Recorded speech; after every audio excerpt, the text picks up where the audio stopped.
కొంచెం కూడా మనస్సాక్షి లేదా?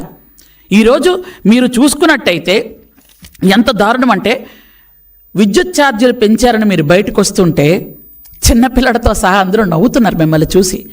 ఎందుకంటే మీరు ఎవరికి ఉచిత కరెంట్ ఇచ్చింది లేదు. ఎప్పుడు ఎవరికి మీరు కనీసం 3 సంవత్సరాలు కరోనా వచ్చిన సమయంలో అందరూ ఇంట్లో ఉన్నప్పుడు కూడా ఎప్పుడు చూడు కరెంటు కోతలే.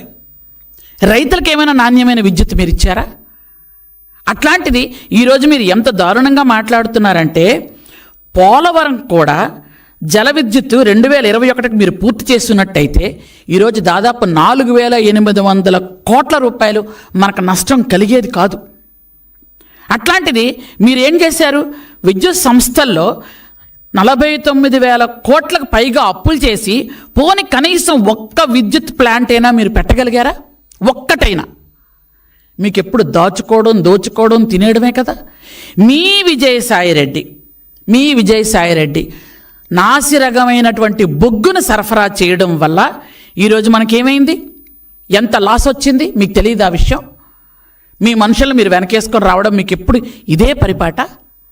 ఎంత దారుణమైన సంఘటన అంటే, ట్రాన్స్ఫార్మర్లు, స్మార్ట్ మీటర్లు వీటన్నిటిని కూడా కమిషన్ల కోసం కక్కుర్తిపడి కమిషన్ల కోసం అడ్డమైన గడ్డి తిని మీరు చేసినటువంటి వాటి కోసం ఎన్ని వేల కోట్లు మనకు నష్టం కలిగింది మీకు తెలీదా?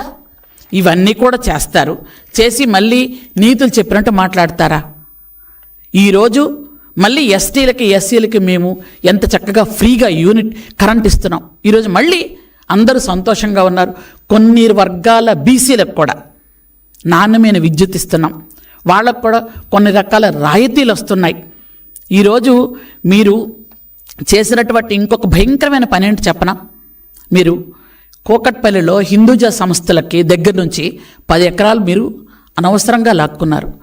లాక్కున్న తర్వాత వాళ్ళకి మీరేదో మంచి చేస్తున్నాం అనుకుంటున్నారో, లేకపోతే వాళ్ళ రుణం తీర్చుకుందాం అనుకున్నారో, వాళ్ళ దగ్గర లంచం తీసుకున్నాం కాబట్టి మనకి ఇవ్వాలి అనుకొని వాళ్ళకి 1,400 కోట్లని అప్పనంగా అప్పచెప్పారు. ఇవన్నీ ఎవరి సొమ్ము? ప్రజల సొమ్ము కాదా? ప్రజల సొమ్ము తినేయడమేనా మీ పని?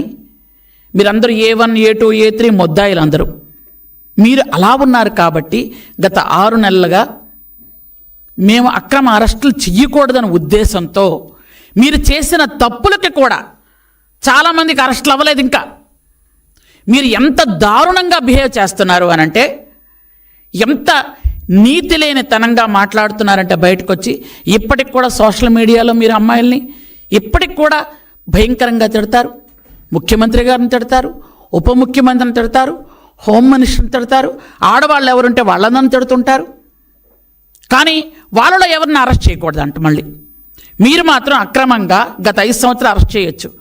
ఒక్క కనుసైగా చేస్తే చంద్రబాబు నాయుడు గారు మీరు టోటల్ ఏ గ్రూపు ఉండదు, అందరూ జైల్లో ఉండాలి నిజంగా.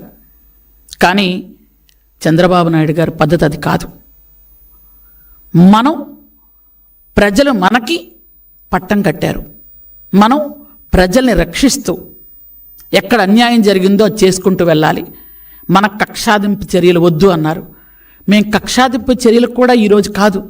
మీరు రోజు సోషల్ మీడియాలో ఇష్టానుసారంగా అమ్మాయిల్ని తిడుతుంటే, ఇష్టానుసారంగా మీరు ఫోటోలు మార్పింగ్ చేసి పెడుతుంటే కనీసం అడగకూడదా? మాట్లాడకూడదా? దానికి వాళ్ళేదో పెద్ద నీతివంతుల్లాగా పెద్ద పెద్ద ఫోటోలు పెట్టుకొని మీరు వేసుకుంటున్నారు. నిజంగా చెప్పాలంటే ఈరోజు నిజంగా చంద్రబాబు నాయుడు గారు అనుకుంటే మీ టీవీ, మీ ఛానల్, మీ పత్రిక ఉంటాయా?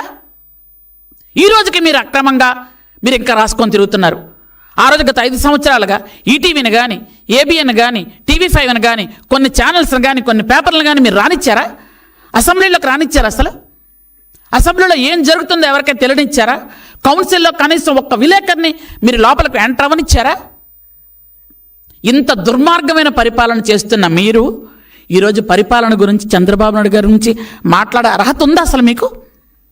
ఎక్కడైనా ఏ కోసైనా చిన్నైనా అర్హత ఉందా మీకు? మిమ్మల్ని ప్రజలు వద్దు అనుకునే పక్కన పెట్టారు. మీకు అధికారం ఎప్పుడు ఇచ్చారు?